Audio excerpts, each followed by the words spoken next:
Hello, everybody, and welcome to another episode of Songwriting Simplified with me, Jonny Lipsham, here at Jonny Lipsham Studios.co.uk. I am back. I apologize for being away for a wee while, but I have been absolutely floored by this new variant of flu that's been going around. Boy, is it nasty. Nasty with a capital N. It really is very, very unpleasant. Wouldn't wish it on anybody, I'll tell you that much. So that is what has kept me away for a few shows. So I'm sorry about that because I had all of these big plans for doing some tutorials during the Songwriting Simplified shows this month, where we would talk about reharmonizing and how to go about doing that. And then I got sick and it's all kind of ended up not being possible. So I am very sorry about that. Because I thought, hey, doing some proper instructions on reharmonizing would be really, really helpful, especially with the Christmas songwriting challenge.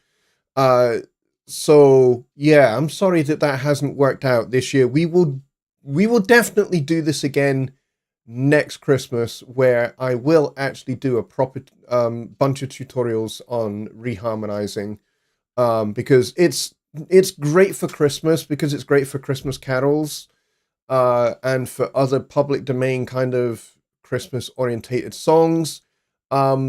But it's also a really good skill to acquire, just broadly in general, to basically take an existing melody and give it some new chord changes and make it really interesting. And so, unfortunately, not been able to do that this year, but we will definitely revisit the subject for sure. So, I'm glad to be back. That is one thing I definitely am. Like I said, I'm not fully fit yet. The struggle is still real. All that's left now really is a really, really bad cough, which is really annoying because when I was going through lots of sneezing and all of that kind of business, I managed to pull a little intercostal muscle between my ribs, which makes for an unpleasant experience when I'm coughing. It's very painful on this side. So that's kind of been unpleasant and still is unpleasant.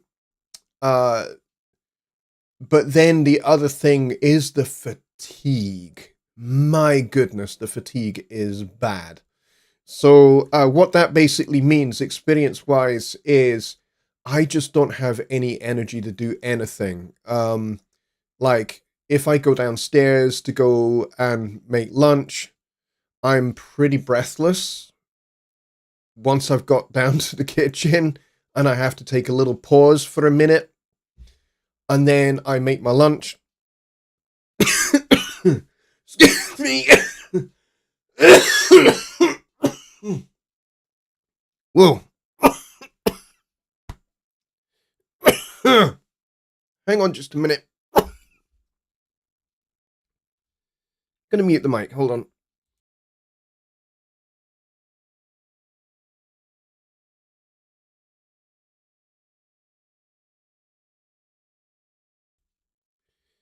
Sorry about that, folks. There you go. Perfect demonstration. Man, that hurts.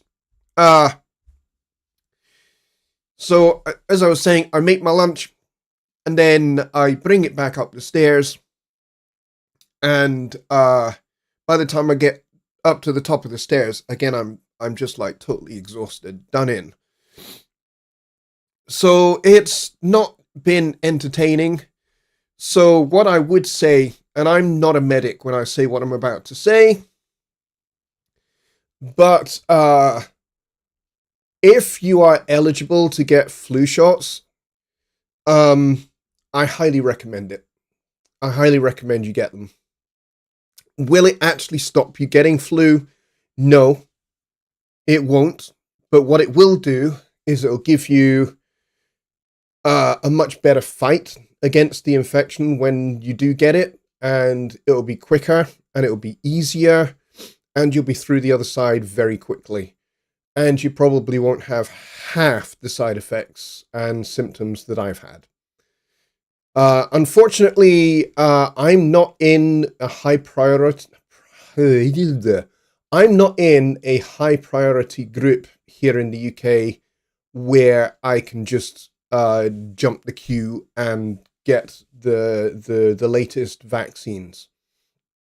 I can't, unfortunately. Even though I have a blood disorder, I still apparently am not in the high risk group. So I don't get like the speedy access to flu vaccines. But as soon as I am eligible to get it, I will be getting it. But obviously I've already had it now, so that does give me some immunity, at least from this particular variant, and we'll see what happens with the future.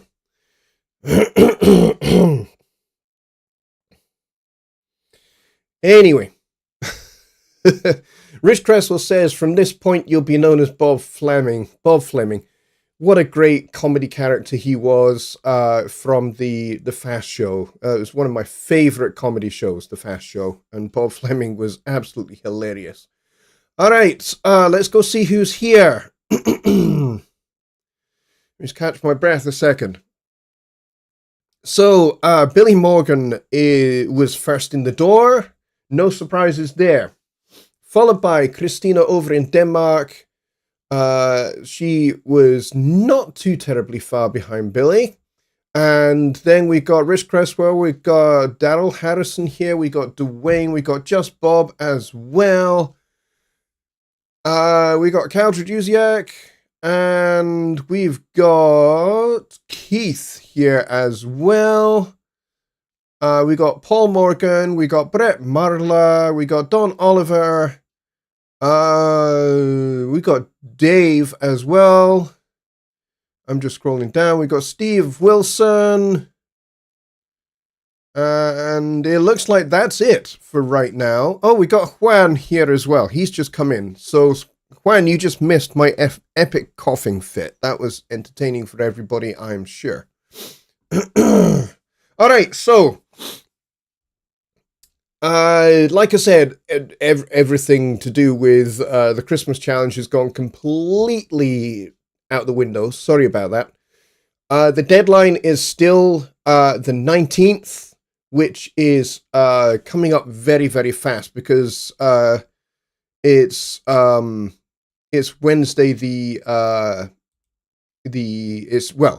it's Wednesday the 17th for you guys in the United States. In the UK, it's Thursday the 18th.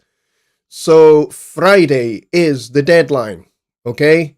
So you need to get your songs in by the end of the day. So I'm going to give you until sundown on Friday. So when I say sundown on Friday, what I mean by that is the beginning of the evening on Friday, wherever you are. Okay? So if you're in the United States, you have until sundown. If you're in the UK, you have until sundown as well. So wherever you are and you're working on your Christmas songwriting challenge, you have until sunset, sundown, basically when the sun actually disappears from the horizon. That's when the door will shut. Okay, now I know that that's going to happen at different points around the world, wherever you are, but the vast majority of you are in the United States. So wherever you are in the United States, when the sun goes down, the door is done. Okay, your entry has to be in by then to qualify. So we do have a few entries, which is terrific. I'm looking forward very much to going through those with Rich over the course of the weekend. And then we will get to the Christmas special show, which is on Sunday. And that is where the winner will be unveiled. So, yeah, Just Bob says, oh, not when I play Sundown by Gordon Lightfoot. Got it, yeah. And by the way, that's actually a really great song. Gordon Lightfoot actually I quite like a good number of his songs. So, yes, that is when everything is going to happen. So, the door closes, sundown, sunset on Friday. Okay? So, no Dave, not sunset musician standard time. Sunset according to the globe model where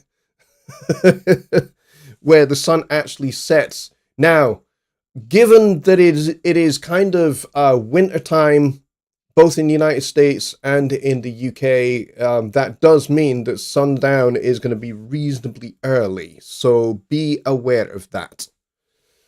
But yes, so in the evening, basically, in the evening, you need to have everything submitted. So if your song is finished now, get it submitted, is basically the message. Get it submitted as soon as possible.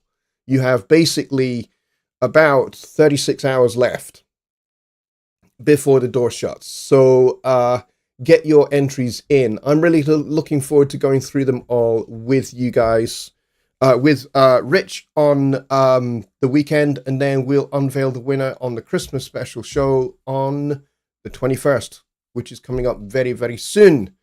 Hopefully, I will be much fitter and healthier by that time. All right, so without further ado, let's get on with the show, because I've been like chatting away and coughing away for like 15 minutes here. So I think this would be a good time as any. Maybe we should kind of do a little bit of the whole kind of reharmonizing thing. And I've kind of talked a little bit about the bare bones basics. And I think, as I said the last time we talked about this,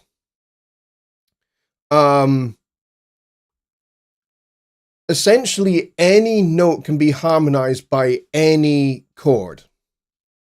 Doesn't have to be a chord that belongs to a particular key. Doesn't have to be a chord that belongs anywhere. Any chord can harmonize any melody note. And I kind of demonstrated at least some of that, how you can, you can harmonize one note with a whole bunch of different chords. So just to refresh your memory, let's take a G. So we can harmonize this with a C major chord. We can do it with an E minor 7 chord. We can do it with an F major 9 chord. And obviously with a G7 chord as well. So these are all kind of like your diatonic.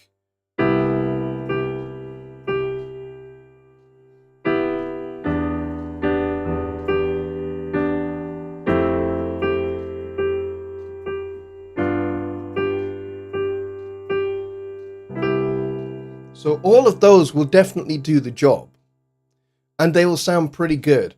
But it is a little bit vanilla if you're using diatonic chords that belong to a key in which the G is found. So that's C major. We could do the same with E flat major.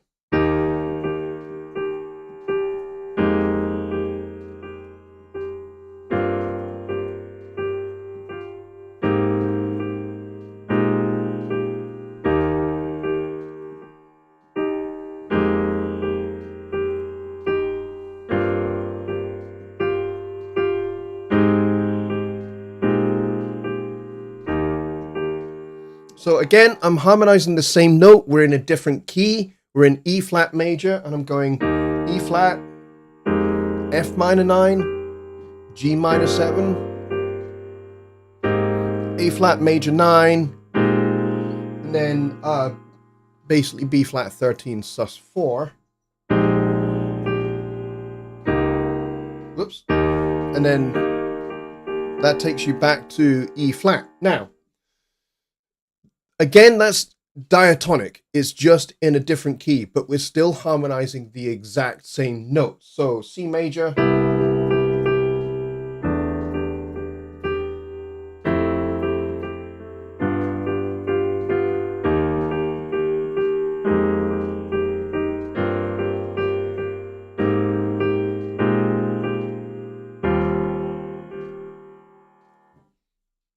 So I've harmonized the same note in two different keys that are a minor third apart. But they do basically the same job. It's still diatonic. Basically, chords are belonging to a particular key center, and they're from a particular scale. So that all works just fine. But what if we want to make this note have some extra tension to it?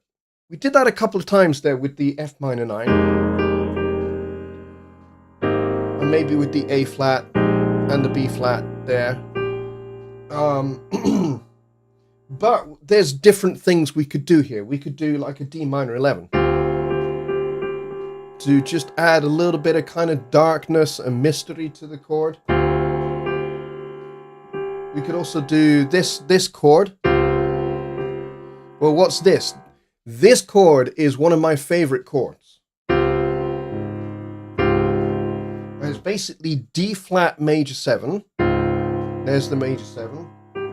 But the G is this sharp 11 in the key of D flat. So it's kind of got that Lydian kind of sound to it. So that kind of works, especially if you're an E flat major.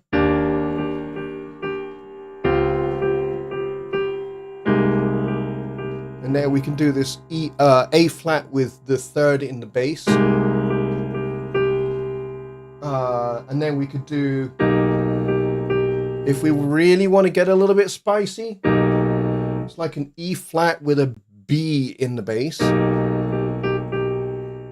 which is another one of my favorite chords because they're just a little bit extra spicy. And then we can do, A minor 9. We can do G flat 7, flat 9.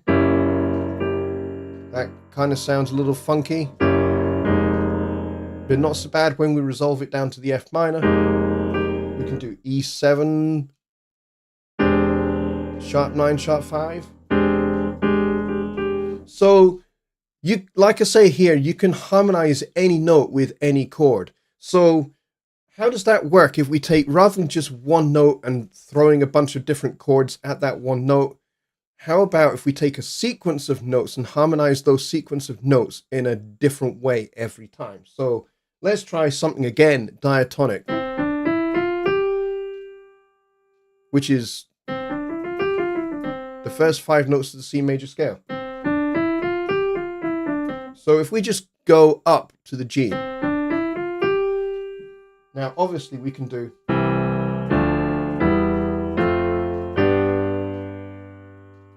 diatonic movement there. C major, D minor, E minor, F, G, fairly standard. So you could certainly do that.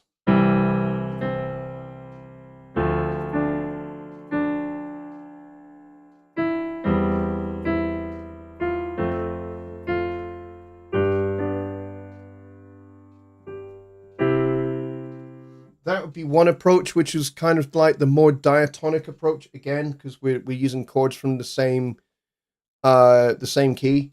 But those are kind of really obvious. 1, 2, 3, 4, 5. It's kind of very obvious, very plain Jane. But how about we do something a little bit different? And we go. So we go C major, A minor 11. G13, and then maybe, so we're going, hang on, let me just recap that. So we're going to go C,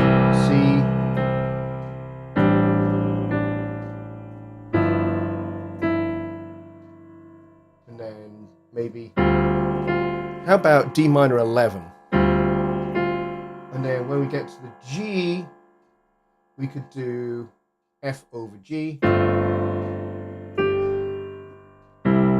and then come back down again. So,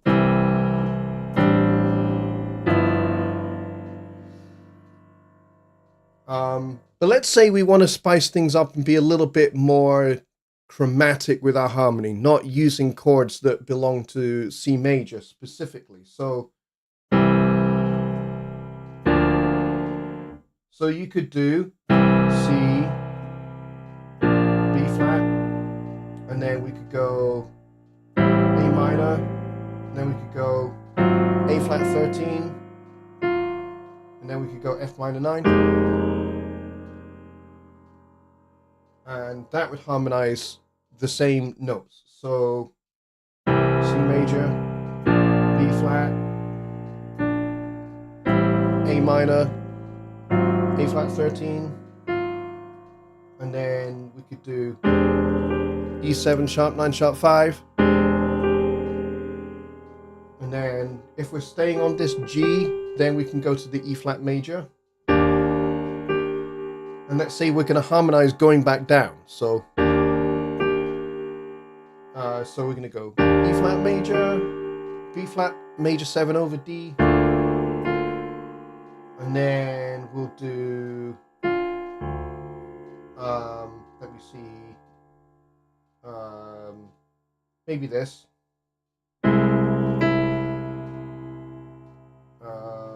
and then maybe,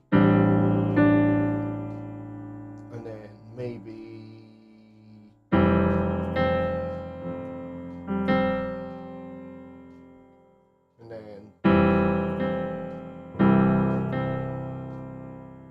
so there's like a whole bunch of different ways in which you can harmonize a sequence of notes like that. So we could, we could go even more. We could go A flat major, B flat, and then we could go, let's see.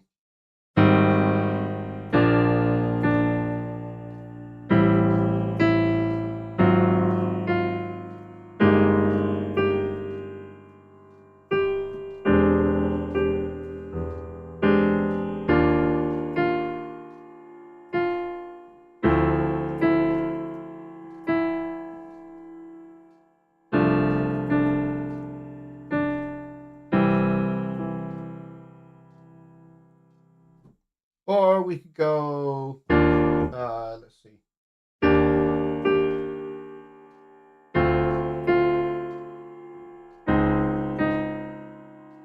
I've changed the note there. But you get the idea. The idea is that you can use either diatonic or non-diatonic chords to harmonize any note. And so the secret is deciding what's going to make sense in the context of the music that you're playing, the music that you're writing. So if you're writing like folk music, or you're writing like a Christmas carol, it's going to descend, the genre that you're working in is going to dictate whether you're using chromatic harmony, non-diatonic harmony, or basic triadic diatonic harmony. Now, of course, you can always harmonize any of those notes with modes. If you want to use modal harmony, it's fairly, easy enough. You can build stacks of fourths.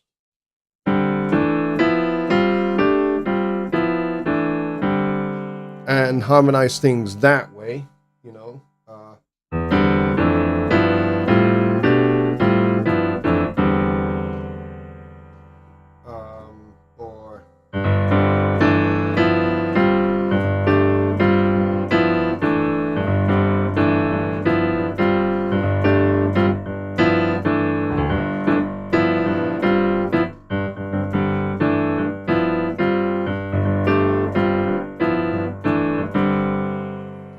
so there's lots of different ways in which you can approach things, whether you're using regular major and minor chords, diatonic, non-diatonic, chromatic, whatever you want to do.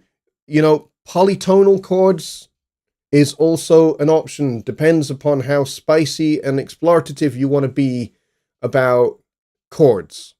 So what do I mean by polytonal?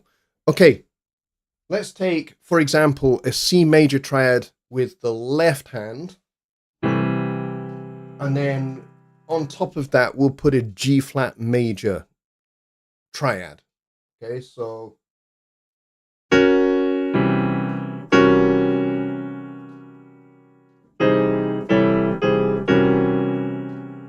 those are what we would call polytonal chords because they are basically two triads superimposed on top of each other. There's a great jazz piano player called Bill Evans who made a lot of use of polytonal chords within a diatonic context. So a lot of his incredible piano music, nothing was, it was all jazz orientated, but nothing was outside of the major, minor tonal system. Or he was using modes. But nothing that he ever did kind of existed outside of those two kind of governing rules for his music. So polytonal harmony like that was always done within the context of those frameworks. So you end up with those kind of chords being used to resolve to something diatonic. For example, if I take a C7, if I take that C7 and then put an A flat triad over the top,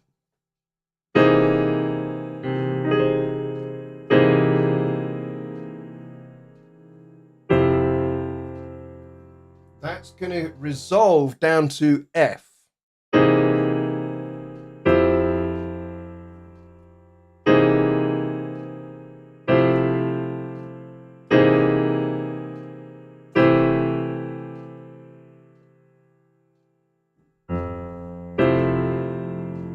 Okay, so it's going to resolve down to an F.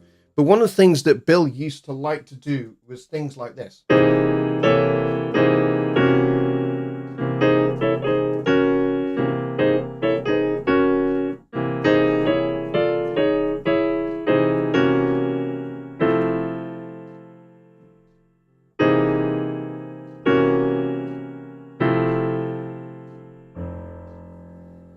And that's where polytonal chords can be really handy. So again, if you want to take one chord and then stick another one on top of it, go for it. Try those and, you know, kind of make those kind of interesting.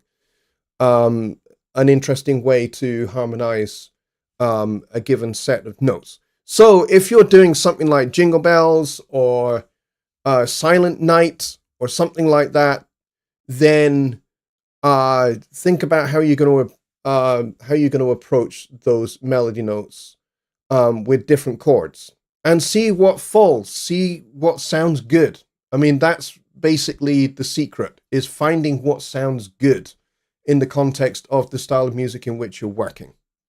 Find what works, find what sounds good.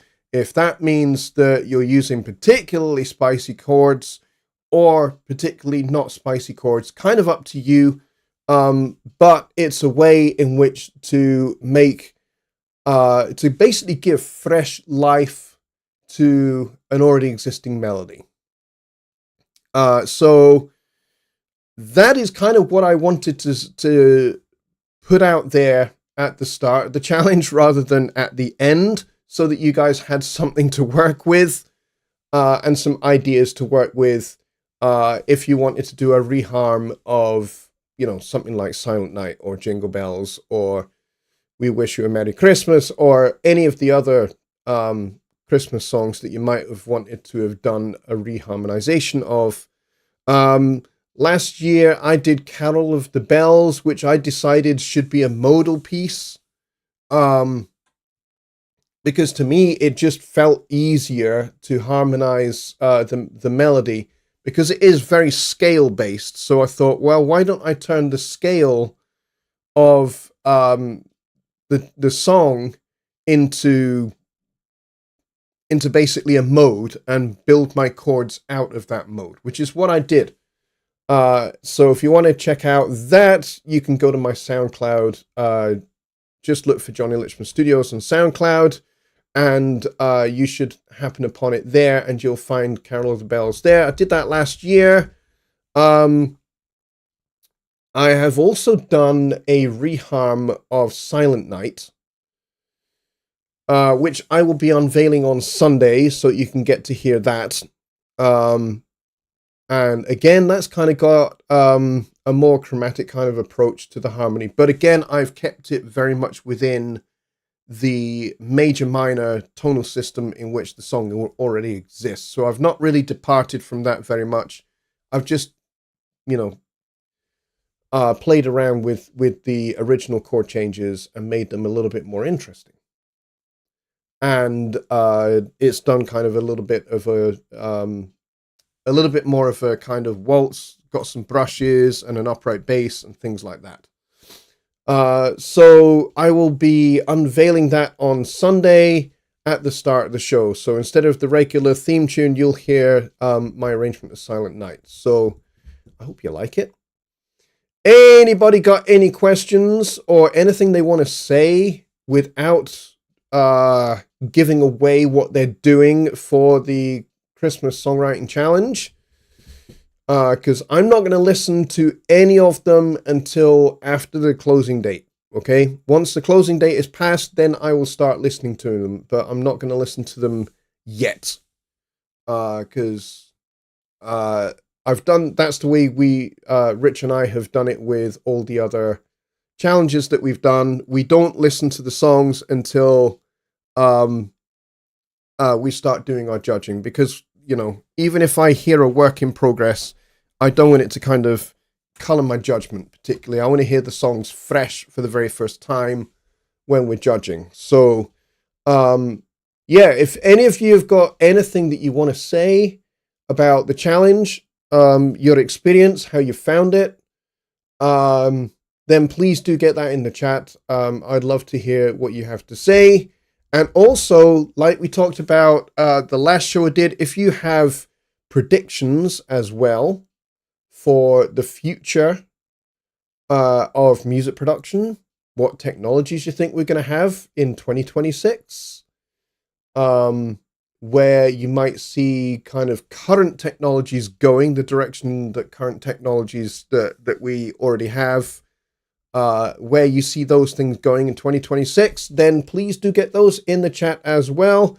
But the whole predictions thing will be at the forefront and the center of the show on Sunday. So you've got some time between now and Sunday to think about maybe Persona's hardware products, Persona's software products, what you think is going to come in 2026. Obviously, I'm not going to give any games away at all, because I can't. But I would still love to see what you guys think, and also what you think we might see in any future version of Studio One. I would love to hear all of those. So let's have your ideas. We've got about 23 minutes left of the show. And I would love to read some of the things that you guys have got to say before we call it a night. And hopefully when we get to Sunday, I will be much fitter than I am just now. Let's see. Just Bob says, Gordon Lightfoot is one of my favorite writers. Great in concert. His style would make a great study on Songwriting Simplified.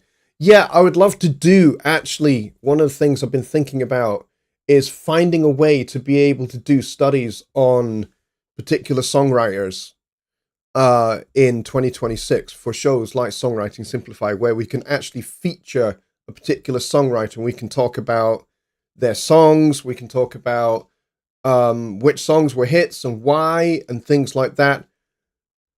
I have to think about a way to be able to do that without actually playing any of their songs. Because if I play any of their songs, I am going to start getting copyright strikes, and that will not be good for the channel, it will not be good for the show, and I don't want that. So I would very much like to, basically do some songwriter slash artist profiles in uh, in this show in 2026. Because I think that would be maybe something that might interest you guys, to talk about different songwriters and talk about some of their songs, and then we can discuss their songs and we can decide why we think those particular songs were a hit. What is it about those songs that make them a hit or not a hit, as the case may be? So I will be selecting different songwriters from different eras and different genres. So I'm not just going to be dealing with jazz. I will deal with pop. I will deal with rock. I will deal with a whole bunch of, and folk as well. I'll deal with a whole bunch of different genres, and I'll try and select people that you guys are going to know at least something about already, and maybe already know some of their songs. So you may already have opinions on some of these artists' songs. So Gordon Footlight, Lightfoot rather, I got it the wrong way around. Gordon Lightfoot would certainly be one of those that I think would be an excellent fit for that. So, yeah, I would like to do something like that in 2026. I have to think about how I can do that without actually playing any of their songs. That could be a challenge. Let's see. Good example of what you play, Golden Lady by Stevie Wonder. Yes, Golden Lady by Stevie Wonder is a terrific song, and the chord changes are absolutely glorious. Peter Bata is here. Bata, I think that's right. He says, greetings from Montreal, Canada. I trust that you've all had a wonderful week so far. Thank you very much. Mine could have been better. Yeah, I've had flu for the whole week so far, which has been no fun. I've kind of been in and out of work, basically trying to do what I can. And then the rest of the time I've just been in bed. It's not been much fun. But I have caught up with a bunch of movies that I've wanted to watch on Netflix that I've not seen yet, and they've been on my list of things to do. Let's see. Brett says, the music for mine came together rather quickly, just the lyrics have been what's been stitching me up. A lot of people, actually, that's the thing that holds them back, is actually lyrics. But, they can write the music quite quickly. But lyrics, not so much so. Some of that may be because I think there is this expectation that lyrics should rhyme, right? That you should always write in rhyming couplets. Well, I think there's a yes and a no to that. I mean, it's not wrong to rhyme. I think rhyming is a good thing, but I think you can also write songs where the lyrics don't rhyme, and that's okay. You just have to kind of think about whether non-rhyming sounds right for the song versus rhyming. And maybe your verses are non-rhyming and it's your chorus that rhymes, and that's what makes the chorus stand out from the verses. So there are some lyric writing techniques there that you can think about. Brett says, at this point, I'm just wondering if it'd be better to just try to make it an instrumental. Instrumentals are absolutely fine. If you think that the lyrics are going to make the song suffer, then by all means just make it an instrumental and make it more about the atmosphere that you are creating with the music. Much like we did for the Halloween challenge, where yes, you could write something that had lyrics, but you could also do something that actually just captures the mood of Halloween with the music, which is what I did for mine. Mine was an orchestral piece. So, you can do the same for the Christmas thing as well if you want. I don't have any issues with that at all. Just Bob says, I would love to see Personas come out with a DJ turntable and software to complete with Traktor and the like from the Contact universe. That's an interesting idea. That really is an interesting idea. I mean, I think in terms of the hardware side of all of that, I think we kind of have dabbled a little bit in that idea with the Atom and the Atom SQ. I think both of those devices are really, really great. But I'm with you. I would very much like to see that side of it all expand. I would like to see much more of that kind of thing. In terms of hardware, yes, I would love to see that. Whether that's a turntable or not, I'm not sure. It might be a little bit too niche for Presonus, but certainly I would like to see much more, playable hands-on controllers.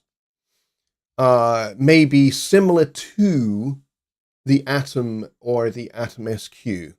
Maybe an extension thereof, those devices. That would be exciting, I think.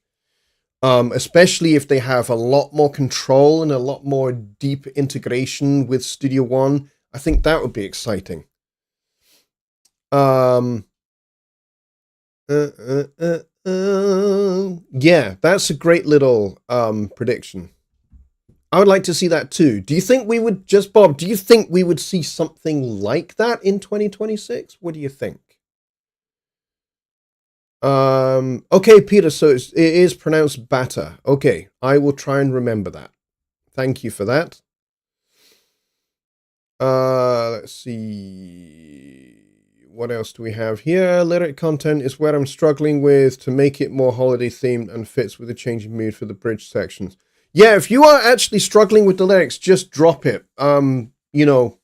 Feel free to just drop it and just have the melody and do it as an instrumental to see if it will hold its own without lyrics. I've had that where I've written a song and it has a great melody. It has great chord changes. The arrangement is really, really good. I'm really, really happy with it. Until I start writing lyrics for it. Because like I've said before, my standard method for songwriting is that, all the music and the arrangement and everything else is already fleshed out in my head to start with. And then once I've done that, then I start thinking about, okay, what is the song telling me to write about? So I will live with the music going round and round and round and round and round in my head for 2 or 3 days. And it's during this period where I'm hoping that the music is going to tell me what the song is about. And therefore, I will start thinking of characters, scenarios, and then getting these characters to interact with each other within the scenario and tell the story for the song. And that's usually what happens. And that's usually the way my songs work out. However, there have been occasions where everything sounds really great, but I'm not getting any sense of a story. I'm not getting any sense of characters or any of the usual things that I like to have in my songs because I write narrative style songs. My songs tell stories. Sometimes they tell jokes. Sometimes they tell jokes within stories. And sometimes they tell stories within jokes. Much of the things that I write about are not necessarily very serious. There's usually pun in there. There's lots of humor. And sometimes it's really, really clear, and I have like characters, story, and I've got the jokes lined up, and committing them to the to lyrics is dead easy. But I've had it where I've had songs, and it's just like, no, I'm not really getting anything at all. And so when that happens, then I have to go, okay, maybe this song is just meant to be an instrumental. And then when I start thinking that way, then I start thinking about how I'm going to adjust the arrangement to accommodate it for being an instrumental and not a vocal. And some of those songs have actually been far better for not having had lyrics.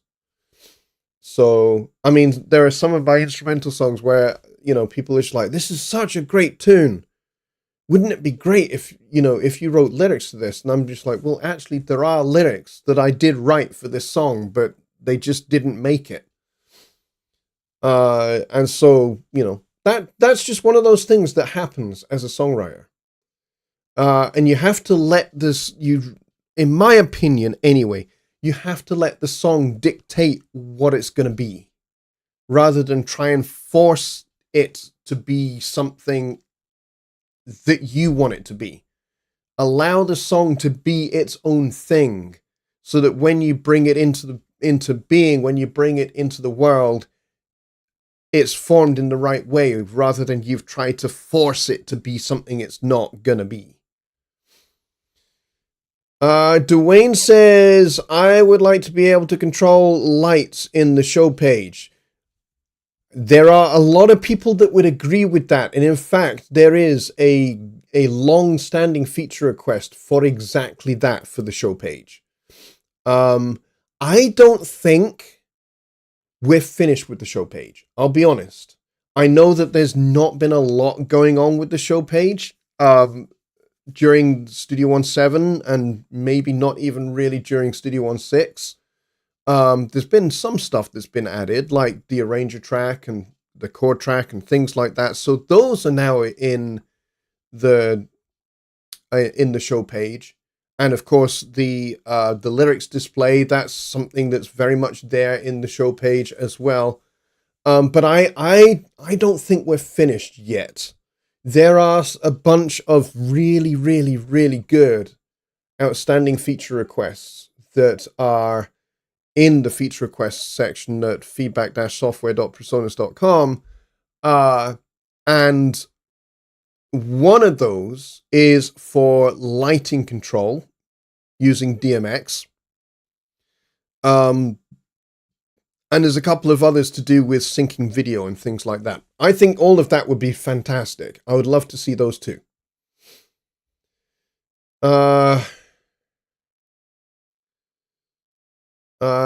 Just Bob says, I agree.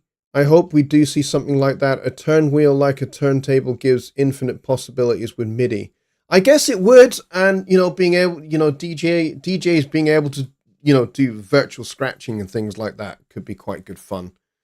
And being able to scrub, reverse scrub the audio as well can be quite fun.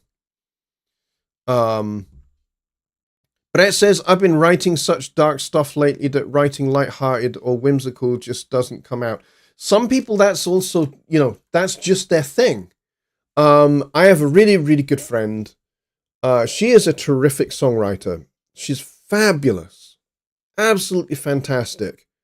But a lot of the content in her songs, for at least the last maybe 2, maybe 3 years, has been very, very, very emotional.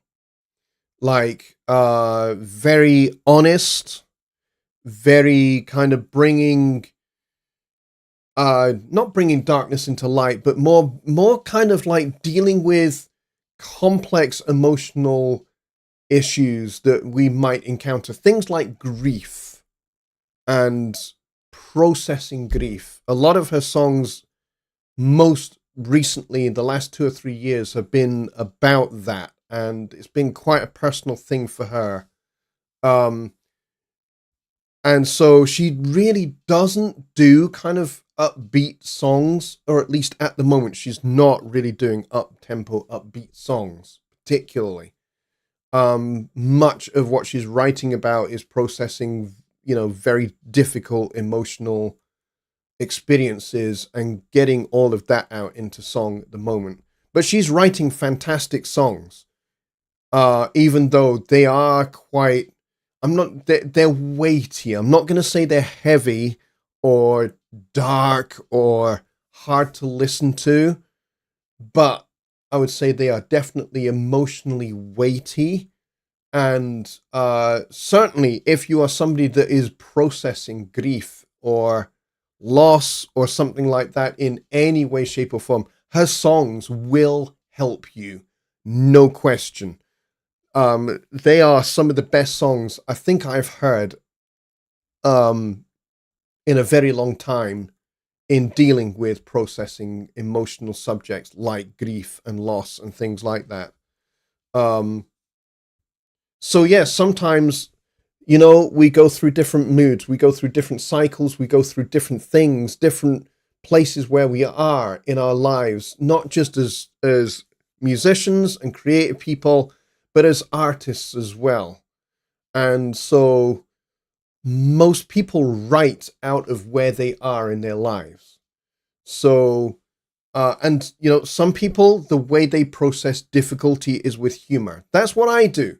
When I'm going through something hard, when I'm going through something difficult, I try to make a joke out of it. I try to find humor in it, even if that means that humor is kind of sarcastic and a little bit biting. Maybe there's, irony and things like that all wrapped up in all of that. That's kind of what I do. It's the way I kind of process something that's hard to go through. And yeah, during those kind of seasons of life, it's hard to write something that's jolly and jaunty. When you're doing that, when you're in that place in your life, doing something that juxtaposes against that place that you are in your life can be a challenge. Especially if you know that you actually need to write that kind of stuff for, a particular artist or something, which is one of the things that I do is I write songs for other people. And so, I've been commissioned to write songs that are really jolly and really bright and really happy and all of that. And, and I might be in the pits or I'm sick like I am at the moment. The last thing I want to be doing is writing bouncy, jolly songs about, whimsical things or angels or fairies or, elves or something like that. But, I've had to write about these kind of things. And it's so difficult when you feel the total opposite of what you're being asked to write. That's very, very hard. And, sometimes it works, sometimes it just doesn't. Because it's really hard to write from a place where you're absolutely not at that time.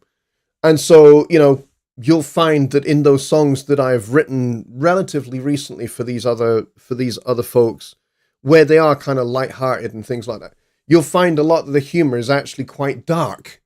But it's still humor because that's just me. That's just my nature. My nature is comedy just in general. I get that from my mother. My mother was a comedian, and a singer and a dancer. She was one of those all-round entertainers. And she's exceptionally funny. A very, very gifted comic. And I guess I get that comedy thing from her predominantly. And so it means I make a joke out of just about everything, even things that are hard, even things that I should be pissed off about or upset about or broken about.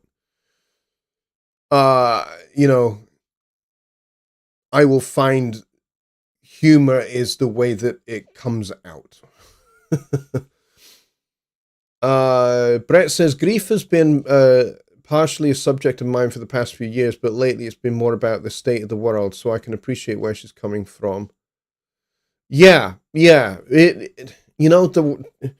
There are such a lot of, kind of freaky things just going on in the world at the moment. And I'm not just talking politics. I try to keep politics out of this show. Sometimes it's easier than others, but yeah, there are so many freaky things that are going on in the world. It can make writing about those kind of things, even if you're trying to write like observational song, where you're just like, it's you are kind of the narrator narrating these events that are going on in the world. And you're just, observing from the outside looking in. And, because of the things that are going on in the world, there are different ways in which you can express the things that are going on in the world at the moment. You can either decide these things are very, very serious, and therefore I need to write very, very serious music to kind of express, how I feel about what I'm observing going on in the world. Or, you can take the approach that I take, which is, these things are utterly ridiculous, and, there is a lot of trouble and there is a lot of darkness in the world. And in order for me to be able to kind of express that, then yeah, things like irony, sarcasm, literary devices like that are things that I just go to immediately. So yeah, the world has got a lot of crazy things going on in it. Some of it is ripe for comedy, some of it not quite so. Some of it is just dark. And there's just no two ways about that. And you have to decide how you're gonna approach those things. But as Bob says, more power to you. Taking hold, owning and expressing is beyond hard. Doesn't matter if everyone misunderstands. It's your therapy. Embrace it. Grow from it. Yeah, totally. Totally. If, the way for you to process grief and things like that is to basically, effectively do open heart surgery through song. So basically everybody gets to see the whole thing, warts and all.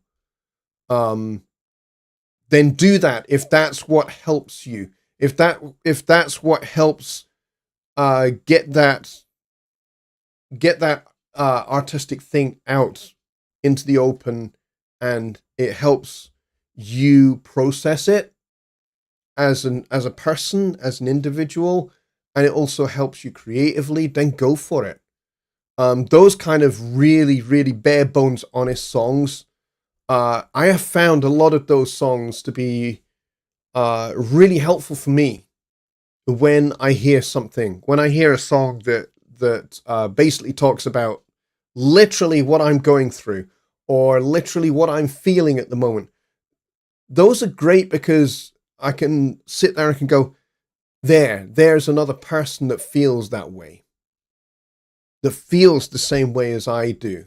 And I can just sit there and I can just I can bawl my eyes out, or I can go, yes, you get it. You know what I mean? And yes, it's just the sound of music coming from the speakers, but it can reach into me, and it, healing can take place. Bob says, finding humor in the dark is embracing the absurd and showing why the importance is misguided. The importance is ridiculous in society, and the relief is calling out the drama. Yeah, humor's really important. You've got to juxtapose the light, the dark with the light. Otherwise, everything just is heavy and oppressive. You can't live like that. So I think, there has to be some juxtaposition somewhere. And so, I've written a whole album where the entire album, the subject matter of the album was death. I wrote the whole album. I forget how many songs were on it. I think there were 8 or 9 songs on it. Every single song was about death.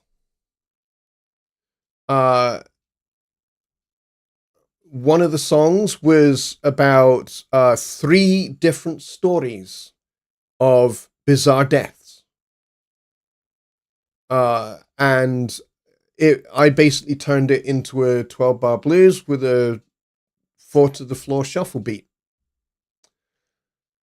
And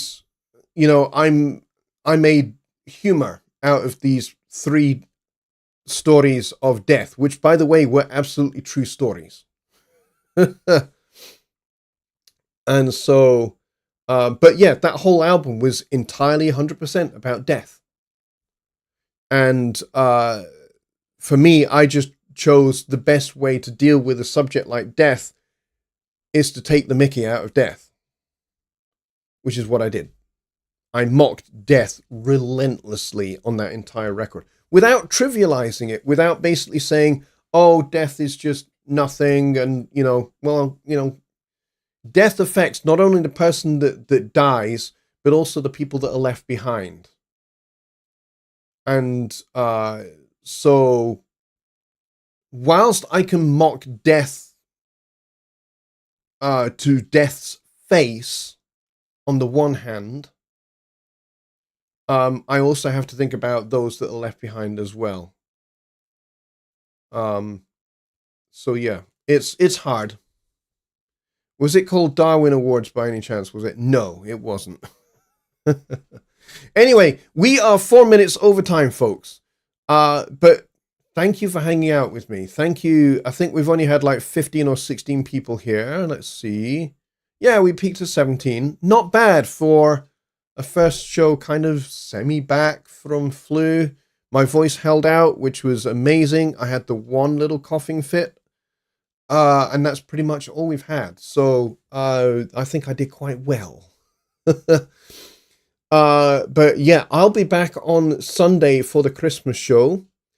Get your entries in by sunset on Friday. And Rich and I will spend Saturday and at least part of Sunday, depending upon how many entries there are, going through all of the entries, and we will pick a winner, and then the winner will be announced on the Christmas special show on Sunday at the same usual time, 6 p.m. Central. So if you've entered, be here. If you've not entered, be here. And we will celebrate, we will drink beer, and we will talk 2026 and what we think we might see in 2026 from a music technology point of view. All right, folks, thanks a lot, everybody. I appreciate you all. You guys are all amazing. Thanks for your comments. See you on Sunday. Good night. I'm going back to bed now.